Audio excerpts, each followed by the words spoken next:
So anybody who's anybody is aware of the cultural phenomenon that is Super Smash Bros. It's truly an influential game, but it wasn't always this way, and today we'll be taking a look back at the humble beginnings of the series in the appropriately named series starter Super Smash Bros. For the Nintendo 64. Also really quick, I'm in a sub race against the company we'll be talking about today, so if you enjoyed, then please feel free to subscribe.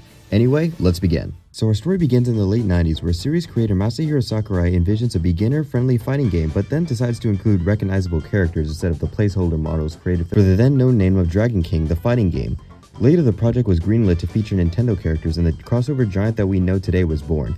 But that's just simply the backstory of the game. How is the game truly? Well, following Sakurai's vision of a simple yet complex fighting game, Super Smash Bros. Features fairly simple mechanics without too ridiculous button combinations like other fighting games, which typically causes a massive gap in skill between newcomers and professional players. In short, you have two main attacks, your typical kicks and punches with the A button and the special attacks, which are usually more akin to the individual characters, like Mario's Fireball and Samus's Arm Cannon with the B button, with both being able to be combined with directional input for more moves. Each character also features the ability to grab opponents and use a shield to protect against an attack, with the main goal of battles being eventually to knock your opponent off screen by attacking them, increasing their percentage, which essentially means how much knockback a character will take. Now that's a surface level explanation of the mechanics of the game, and it can initially seem complex, but compared to complicated button combinations that were exclusive to each character in other fighting games, Smash Bros is a lot simpler, and it's through this approach that Smash Bros has arguably become the biggest fighting game of all time. So now with the mechanics aside, how was the game itself? Opening the game, we're greeted to the opening intro that showcases the clash of characters and how this is truly a crossover across various Nintendo's IPs at the time. The opening intro has always been something mostly consistent with the series and always does a good job at showcasing the clash between all the various characters, but here it's fairly simple and straight to the point. We get to see all the characters along with a sneak peek for 4 unlockables, and once it's all said and done, we're greeted to the start of something legendary.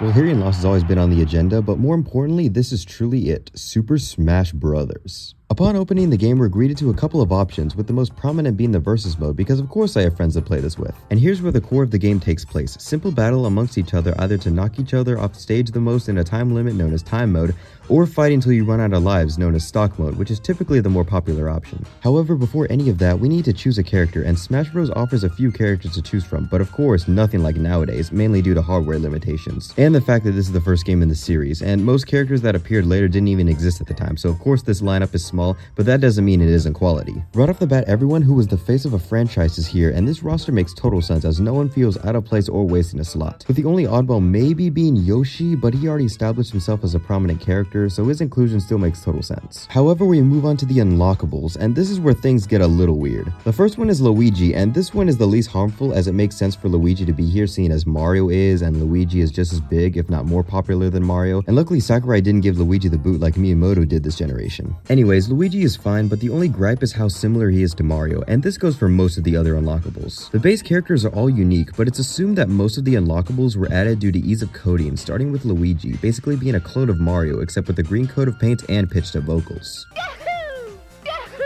Next we have Jigglypuff, and this isn't the worst inclusion, but of all Pokemon, they chose Jigglypuff? Of course Jigglypuff had some notoriety with the anime, but Jigglypuff over other popular Pokemon like Charizard or Mewtwo is still odd. Again, however, Jigglypuff was most likely chosen due to the reuse of Kirby's model and playing somewhat similarly, thus adding another character that didn't take up too much time or game saves because again, this is still on the small N64 cartridges after all. Now these last two are a lot more obscure, starting with Captain Falcon, whose inclusion is great, representing F-Zero, a series that wasn't completely dead at the time. His inclusion is still odd as he was barely seen in F-Zero anyways, and his moveset is all completely custom. Of course he uses the generic punches and kicks, but moves such as the Falcon Punch are Smash originals, as punching things wouldn't be much use in a racing game. Once again, his inclusion may be because of the reuse of the original Dragon King models and the new moves were added so he would stand out both as a fighter and because somebody else already was the generic fighter without a series references. And finally, this brings us to the final unlockable, and without a doubt the weirdest of the batch,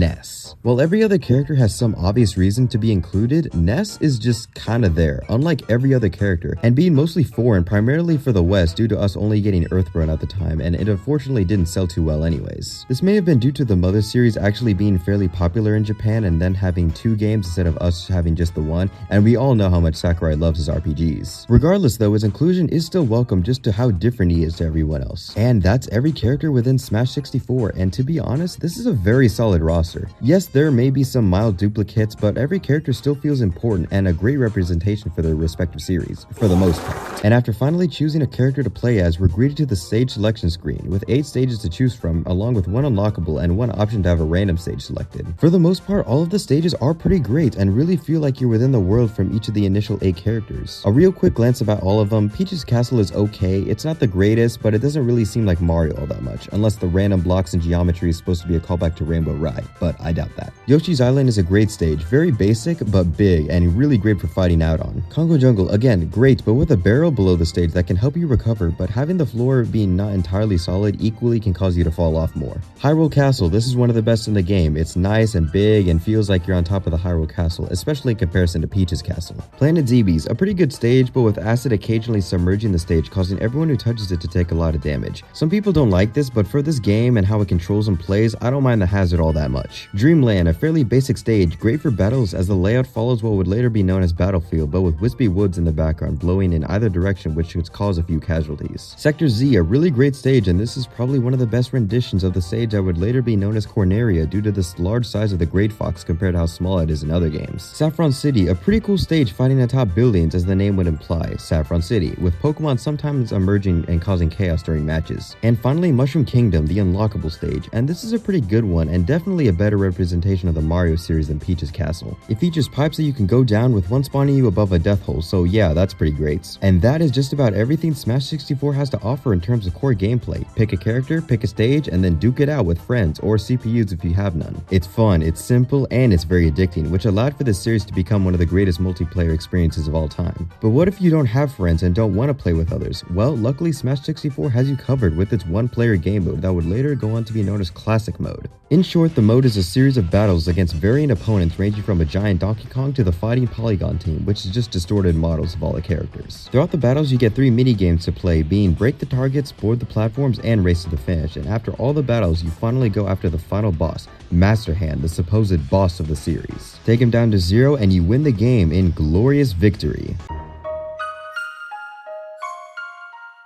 Boy, do I feel like a winner now. There are plenty of unique things to the single player, such as Metal Mario and of course Master Hand, as well as the unique stages that are strangely not playable outside of these specific battles, which include the Metal Mario stage known as Meta Crystal, the Fighting Polygon Team stage, which would go on to be known as the stage Battlefield in future games, and finally the Master Hand stage, which would also later be known as Final Destination in future games. The single player mode is pretty great, but it is odd how the stages exclusive to this mode are unplayable in versus mode without hacking, which doesn't make too much sense as the stages are literally right there in the game, so I mean, why not just let them play on them? Regardless, the mode again is overall pretty great, but the biggest issue is the lack of variety, as the sequence of events is always the exact same, with the only difference being the break the target and board the platform stages being exclusive for each character. Every playthrough is always the same, by starting with Link and ending with the Fighting Polygon team before Master Hand, which can get old very quickly, but in all fairness, this was the first in the series, as well as being on the N64, where the main focus was the multiplayer and taking advantage of the unique capabilities of playing with 3 other people all at the same time. So to have any single player content available is certainly a welcome bonus. Aside from that, there's the ability to separately play the break the target and board the platform mode, as well as the training mode for practice at the more complex capabilities of the game. And that is a complete overview of Super Smash Bros.